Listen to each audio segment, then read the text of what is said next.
because I love it in here. I fucking love it!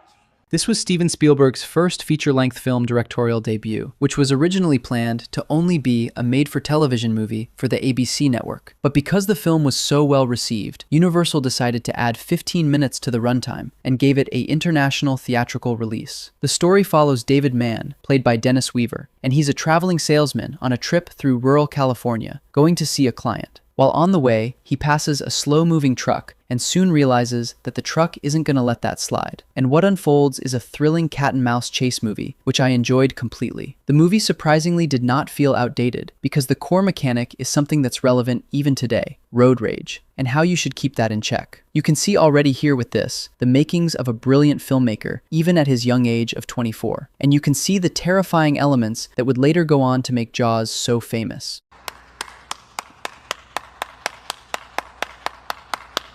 This was Spielberg's first real debut in movie theaters, with the movie made from the get-go as a theatrical release. The film stars Goldie Hawn and William Atherton as a desperate husband and wife who are on the run across Texas in a last-ditch effort to reunite with their son before he permanently gets placed in foster care.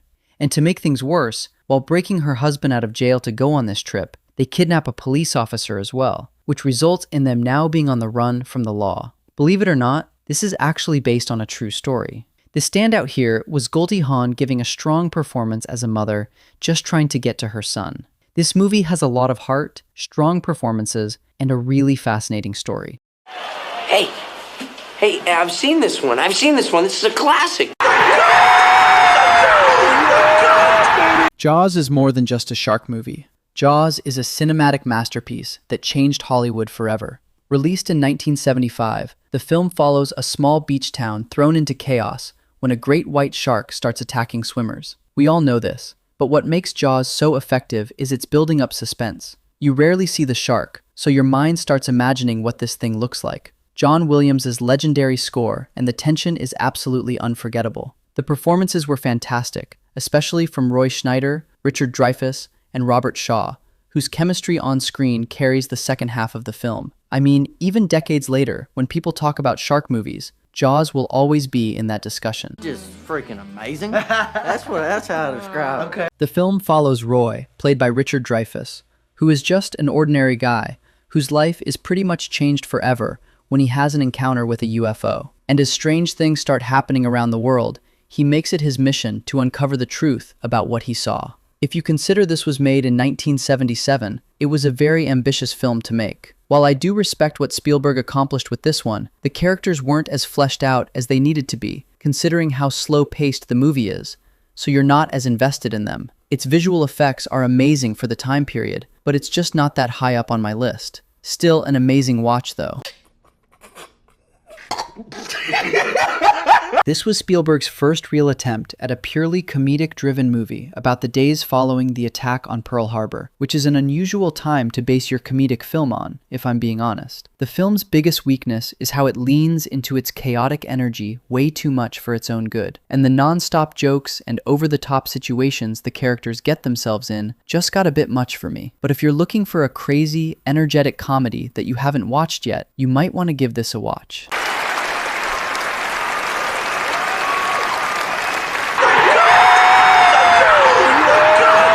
Not only is this one of his greatest films, but it's one of the greatest movies ever made. From the opening scene right through to its thrilling conclusion, this movie goes full force. The action is fast-paced, the set designs are crazy, and Harrison Ford as Indy is absolutely perfect. We can't not talk about the iconic score John Williams gave us. Iconic. This movie was filmmaking at its peak.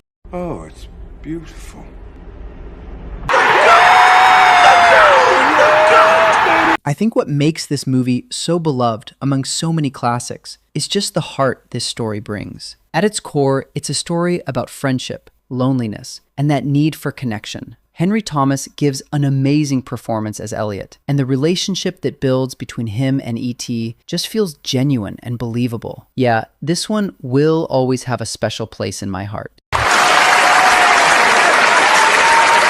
Yes, Poltergeist. He was a writer and producer on this film.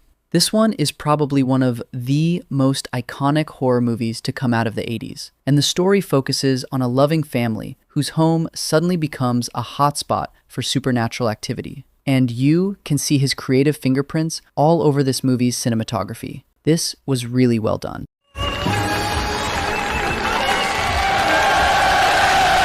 I think this one is the weaker of the original trilogy, but it is still a great movie. It's easily the darkest one of the three, but it has non-stop action sequences, from a wild minecart chase scene to a crazy bridge scene that happens. Ke Huy Quan plays one of the most memorable characters as Short Round.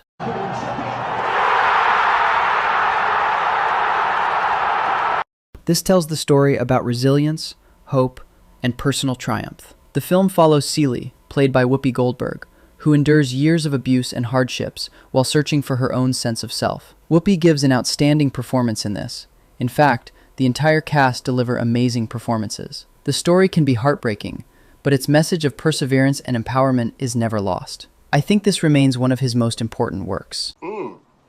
God damn, Jimmy. This is some serious gourmet shit. While only being an executive producer and a writer, this movie might be my favorite coming-of-age movie. And yeah, it might also be the most 80s movie ever made. They did a great job making these young kids feel like an actual friend group because their chemistry is amazing on screen. In some aspects, this movie definitely shows its age, but it's still charming, and the message behind it is timeless. And I believe it captures the wonder and excitement of childhood far better than most modern movies. That's good. That's damn good.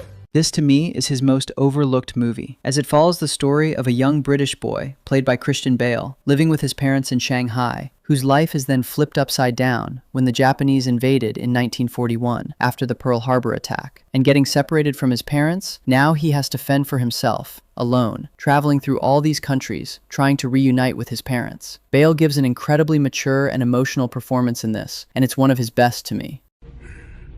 Beautiful. Unlike the darker tone of Temple of Doom, this was a more fun, upbeat, and adventurous movie. The dynamic between Harrison Ford and Sean Connery was very special, and you bought into their father-son chemistry. The movie is packed with the classic indie action sequences, from a crazy tank chase scene to all the temple booby traps. It's funny, it's exciting, and surprisingly heartfelt.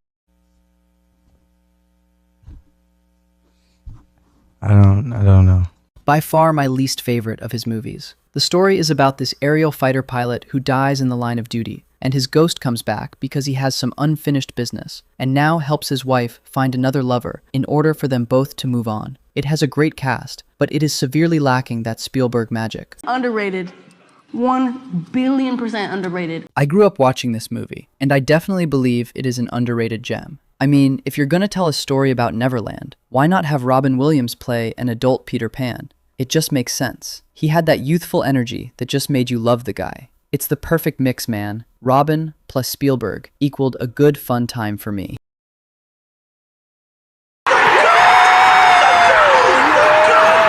By far, my absolute favorite movie Spielberg has ever done. I think as a kid, I used to watch this at least 10 to 20 times a year. It just captured my young mind, and is probably the reason why I love the wonder, the storytelling, and the emotions you can experience while watching a movie. From the characters, the score, the set pieces, and last but not least, the amazing visual effects team that helped bring the dinosaurs to life. This is probably my holy grail when it comes to movies.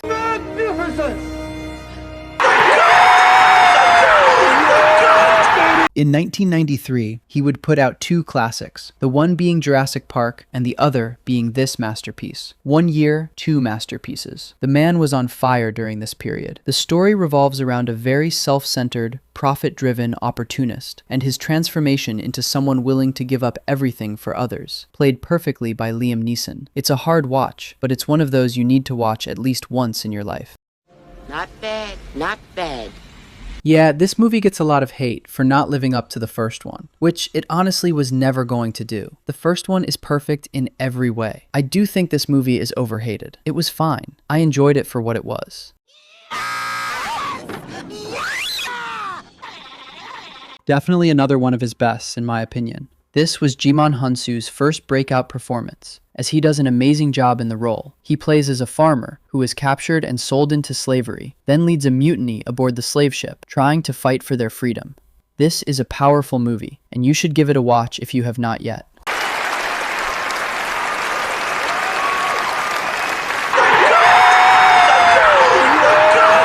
Another banger! One of the greatest war movies of all time. From the opening scene on Omaha Beach, this movie does not hold back on the horrors of war. The film focuses on our most basic instinct to protect a life, to protect this mother from losing another one of her boys during the war and bringing him safely back home. The cast in this is just outstanding, man, and the story even more so. Oh, come on! You gotta admit this is cool! The story follows David, played by Haley Joel, who is a highly advanced AI robotic child, and he is programmed to love this family who got him to replace their son, who's in suspended animation, because he contracted a incurable disease. But when the child suddenly gets better and wakes up, he's pushed to the side and gets abandoned by the mother in the woods. The movie poses some deep questions on how, if you give something the ability and capacity to love, what then is your obligation to reciprocate that love? This is a really sad movie from David's point of view. Also, the dad and the company that made David seems like the real villains here. I rewatched this recently, and I forgot a lot about what happens in this movie. This is a sci-fi film where Tom Cruise plays the lead in a world where we now can predict crimes that happen in the future, and now people can be sentenced for the crimes they haven't committed yet. Obviously, this system can be abused by the people in power. It has some good action sequences, and I think it's well done, but not close to his best work. Oh my god!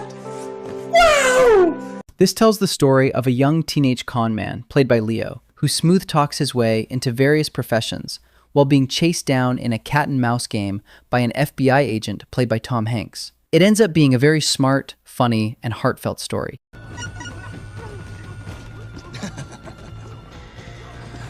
That's actually hilarious. I genuinely enjoyed this movie way more than I should have. It's just a feel-good movie where Tom Hanks plays the lead as an Eastern European man who flies to JFK Airport, and on his way there, a military coup in his country now renders his passport invalid, so he's stuck living in the airport. It's a fun movie. I enjoyed it. While I do like this movie, I do think that it is far from perfect. The devastation and the action sequences were done incredibly well. The size and scope of the events are well handled, but where it falls flat is the characters. Tom Cruise plays the role of a dad trying to protect his son and daughter while this global invasion is happening, and I just didn't care enough about them as characters.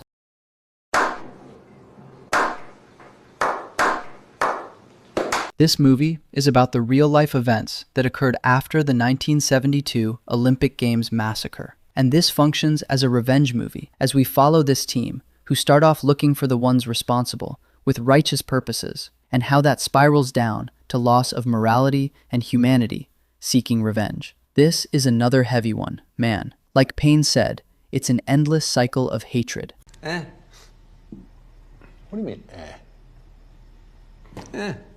You know, this movie does have some of the classic indie film vibes, with some of the action set pieces that takes place, some of the stunt work, but it's just drastically less interesting to me than the other Indiana Jones movies. While that may be the case, I'd still choose to watch this over whatever the new indie movie was supposed to be.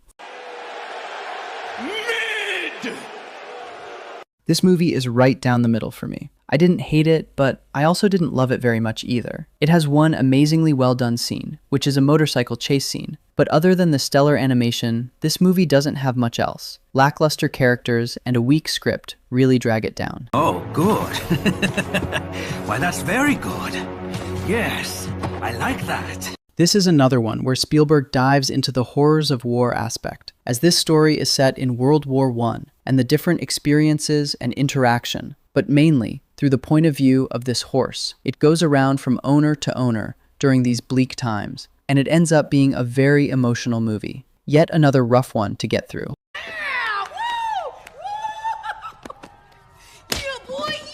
So long story short, this movie is about Abraham Lincoln's legacy and the passing of the 13th Amendment to abolish slavery. Biopic movies can sometimes be hit or miss with me. Luckily, they didn't screw up Michael, but this one definitely wasn't a letdown. As well, Daniel Day-Lewis portrays the character of Lincoln pretty convincingly, even getting the voice perfectly. Well, historically perfect.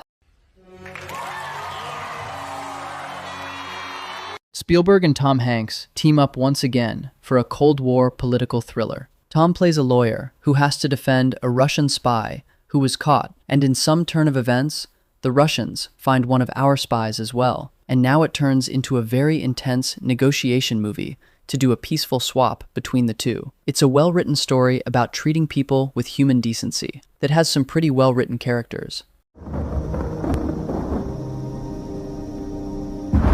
This follows a little orphan girl named Sophie who feels lonely, and a giant who also feels alone. So the giant decides to grab Sophie and take her to giant country along with him. And the movie turns into a film about this little girl and the BFG bonding and becoming friends. And that's about it, really. I mean, it's a children's movie. What were you expecting? I mean, it's alright, like...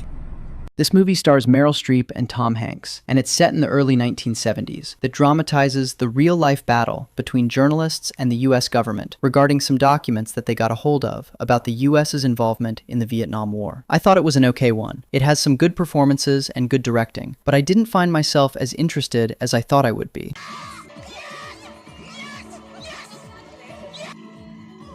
The film takes place in a future where humanity escapes the struggles of the real world by spending their time in a massive virtual reality universe called the Oasis. When the creator of the Oasis passes away, he left an Easter egg in the game, so whoever ends up finding it becomes the new owner of the Oasis. I know this movie might not be very well liked, but I, for one, enjoyed it. It was a nostalgia-filled film coupled with a good adventure.